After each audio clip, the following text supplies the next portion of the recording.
Hi Robert, have a nice day? Dinner is ready.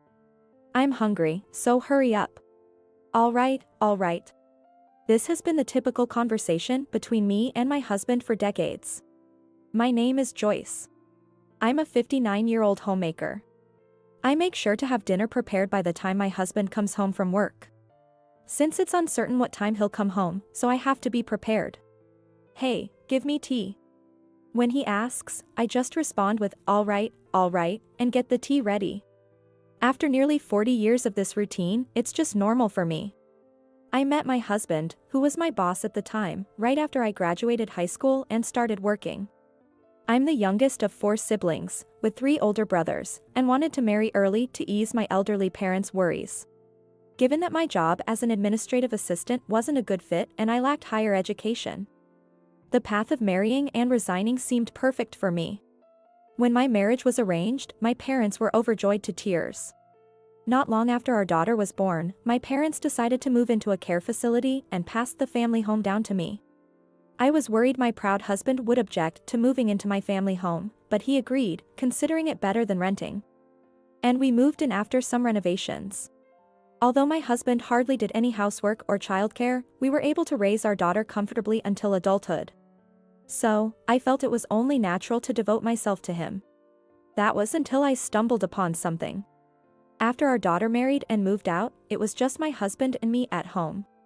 Concerned about us, our daughter, who lives nearby, often visits. My daughter is still working, saying she'll continue until they have children. In our time, quitting your job upon marriage was the norm, but it seems different now. When I mentioned how amazing it is that she's doing all household chores while working just as before, she looked puzzled. What are you talking about? We share the chores. It turns out her husband, who had lived on his own, is capable of cleaning, laundry, and cooking. Though I knew he was competent at work, and he can even do household chores. He is nothing like Dad, she said with a laugh. It seems that both her husband and his father are quite good at doing household chores. Indeed, it's quite different from our household. I was shocked because I had always thought it was normal for husbands not to do household chores. By the way, Mom, I have a favor to ask. She mentioned knowing someone who runs a housekeeping service that's looking to expand and needs more staff. Why don't you give it a try? The suggestion took me by surprise. I have almost no work experience. I've never worked since getting married. The thought of starting work at my age seemed daunting, but learning that many others like me were employed there piqued my interest. I'll go and find out more about it next time, she said as she left. As my daughter left, my husband came home. I told him about her visit and the housekeeping job offer, to which he scoffed, "You working? That's ridiculous." Then, as if remembering something, he added, "Joyce, I have a business trip the day after tomorrow. Have my stuff ready." Another trip? You've been having a lot of those lately. Can't help it, it's part of the job. In recent years, my husband's business trips have become more frequent. Back in the day, there were absolutely no business trips, but now he says he has to go on one every month. Of course, I'm the one who has to prepare for the trips. I did prepare for this trip as well, but the weather has been so bad lately that the laundry hasn't dried. So I was thinking of adding an extra dress shirt later and then forgot about it. This has never happened before. I wonder if it's because I'm getting older, but I can't let my husband be embarrassed. So thinking there's still time to fix it, I called him after he left the house. I rang my husband's cell phone several times and sent emails, but there's no response. Then, I realized that he had left his cell phone in the bedroom. My husband isn't very interested in his cell phone and sometimes forgets it when he goes to work. It seems like he hardly has any trouble at work since he doesn't go out much, but it might be different for a business trip.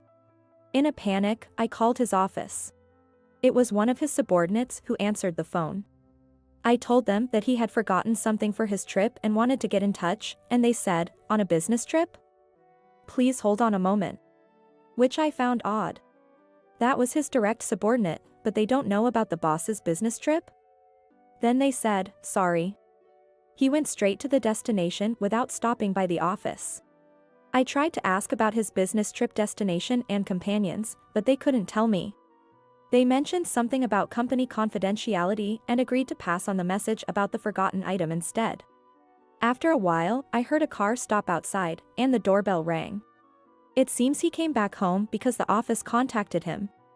I apologized and handed him the dress shirt and cell phone. As I saw him off outside, I made brief eye contact with the woman driving the car and greeted her, but she ignored me. I felt bad about her attitude as I watched my husband get into the car. He returned home 2 days later in the evening.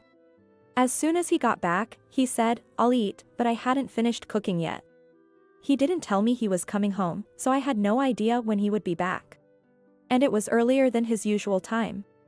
He got grumpy and said, "Then hurry up," so I hurriedly prepared dinner. While setting the meal in front of him, I asked, "How was the business trip?" But he hardly answered me. "You wouldn't understand even if I told you since you don't work," he said, looking down on me. I sighed. He said he was tired, and quickly went to the bedroom after his meal and shower. I remembered what my daughter said and called her. "I really want to hear more about the housekeeping service. For 40 years since getting married, I've only done housework and childcare, thinking I couldn't do anything else if I tried to work. But maybe those 40 years wouldn't be a waste if I tried housekeeping work." With my daughter out of the house and me being alone more, I wanted to interact with people a bit more. So I decided to give the housekeeping work a try. My husband was against it. But he allowed it on the condition that I wouldn't leave the house when he was home and that I would keep up with the housework as usual. Starting work was a refreshing experience for me. Getting paid and appreciated for housework was something new. Although my daughter has thanked me before, I haven't heard the words "thank you" ever since she moved, and it became just my husband and me. I started to feel discontent for the first time with my husband. All he does is ask for food when he comes home, and tea when he's relaxing. There used to be more conversation in the past, but at some point, I began to realize deep down that I was being treated like a maid. When I got used to the job, I was assigned a new client. She was a woman living alone, slightly younger than me. When I visited her apartment, her face seemed familiar, but I couldn't place it. Citing work as her reason, she gave me instructions before leaving the house. Her room, a testament to her busy schedule, was cluttered with items, so I started with tidying up. While cleaning, I found a photo that made me do a double take. Next to the client in the photo was my husband. That's when I realized she was the woman driving the car when my husband had to stop by the house during his business trip because he forgot something. I can't take this photo with me, so for now, I'll just keep it in my heart. Thinking this, I finished my work with mixed feelings. That night, as soon as my husband came home, he said, "I have a sudden business trip tomorrow, so hurry up and prepare for it." Another business trip? When I said that, he replied irritably, "Can't be helped, it's work. Unlike you, who just gets paid for just doing housework, my job is tough. Does he need to look down on me to feel alive?" I started to get really angry with my husband. On the day he left for his trip, I made up my mind and entered his room. I never imagined I would suspect my husband of having an affair. Perhaps he thought the same because I found evidence of his infidelity quite easily. Among them was a photo identical to the one I had seen at that woman's house. There were several photos in the drawer. I also found letters from his mistress. Letters saying things like, "Hearing you say my wife is just a maid and you love me made me so happy." Her name was there, no doubt about it, it was an affair. I immediately consulted my daughter. Luckily, she was off that day and said she would come right over. After telling her everything, she was even angrier than I was. "What do you want to do, Mom?" she asked, and for the first time, I realized I had a choice. And I told her I wanted a divorce. I may only know housework, but being called just a maid by my husband made me more angry than sad. I felt betrayed by the husband I had devoted myself to. The thought made me want to get away from him as soon as possible. My daughter said I could leave and stay with her, but I didn't want to involve her husband, and above all, this house is mine. I didn't want to leave my husband in it. But thinking leaving would hasten the divorce, I started preparing to move out and rent an apartment. My daughter found a lawyer, and I started the process of divorcing in earnest. A week later, after consulting with the lawyer and gathering evidence, I wrote the divorce papers. I confronted my husband when he came home. "I want a divorce." He snorted. "What's this all of a sudden? What are you going to do after we divorce? Do you think you can live on your own without ever having worked properly? His words infuriated me, and I opened my mouth, trying not to cry. Even so, it's better than living with someone who's cheating. He laughed. Cheating? What are you talking about? That's not cheating. She's my lover, meaning she's the main one, and you're just the maid. It's a pity you didn't realize this for over 10 years. If you hadn't noticed, you could have lived without any trouble as a maid in this house. What a shame. He didn't even deny the affair. Was he really such a terrible person? When I handed him the divorce papers, he snatched them without hesitation, signed them, and thrust them back at me. I'm ready to divorce anytime. I'll give you until tomorrow. If you're divorcing, leave this house. With that, he went to shower. The next day, for the first time in decades, I broke my routine. I didn't prepare my husband's breakfast or lunch, nor did I wake him up, and left the house early in the morning. He usually wakes up at 7 a.m. I left the house before then and went to a nearby diner. How refreshing it is. I had breakfast at a nearly empty diner. To me, the scene felt extraordinary and somehow charming. After a while, I noticed several missed calls on my phone. They were from my husband. He usually calls since he's not fond of emailing. I figured answering would only lead to being berated. I ignored the calls and turned off my phone. After leisurely spending some time at the diner, I headed to the city court and proceeded to file the divorce as soon as it opened. While my husband was at work, I decided to go home and pack. But when I got there, he was still at home. Where have you been? It's your fault I'm late. I can't go to work like this, so I called in sick, saying I'm going to the doctor. Well, someone who's never woken up by themselves wouldn't manage to wake up on time. But to think skipping work was his solution, that's quite the idea. Without the energy to retort, I started packing, ignoring him. So, you've decided to leave, huh? Then I'll start inviting her over to live here. He must be talking about his mistress. Is he planning to kick me out and live here with her? Hearing that snapped my patience. So you've been belittling me all this time. I've already consulted a lawyer. Be prepared, because I'm going to demand a fair settlement. He laughed again at that. A lawyer? I can hire a competent one easily. You stand no chance. Frustrated at being treated like a fool, I was about to snap back. At that moment, my husband suddenly clutched his stomach and crouched down. It seemed genuine.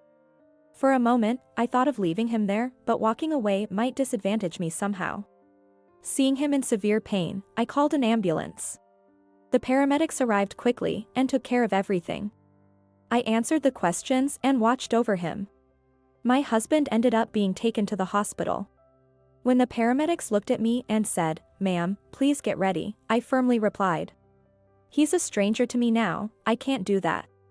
The paramedic looked puzzled but seemed to understand and left without me. My husband's face at that moment was pitifully amusing. After contacting my daughter, she agreed to go to the hospital on my behalf. It seems my husband will be hospitalized for a while. I only heard that his life wasn't in danger and didn't inquire further.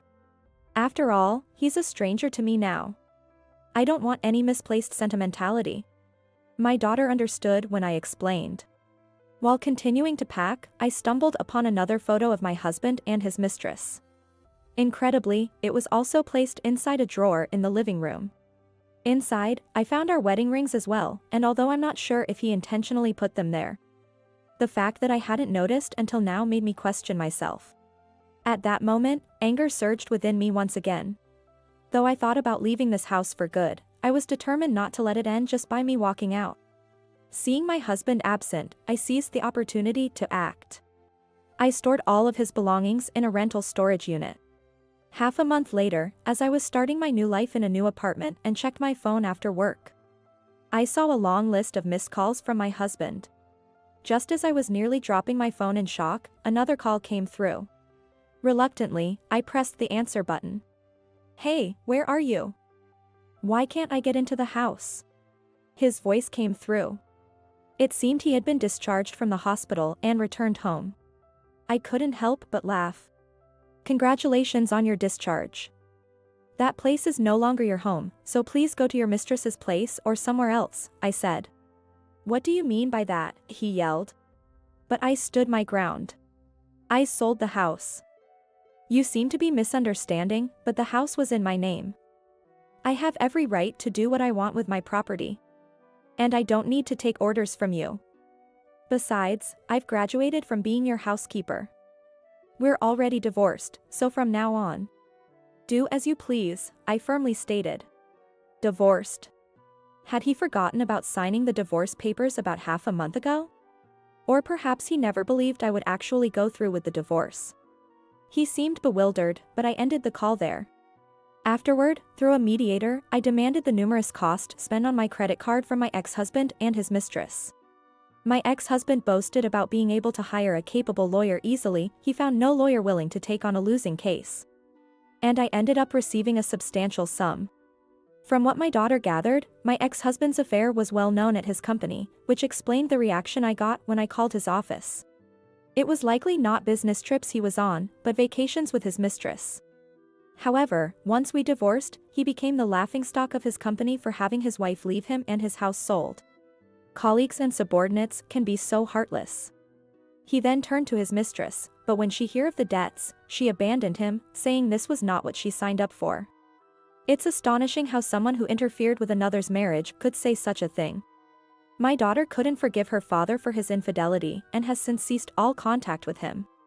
His pride must be hurt, being mocked at work, and he might not be able to stay at that company anymore. Even though we live in the same area, I haven't run into him, so he might have moved back to his hometown. I used to think I was powerless, but now that household chores have become my job, I realize my past experiences weren't in vain. And I'm living a fulfilling life.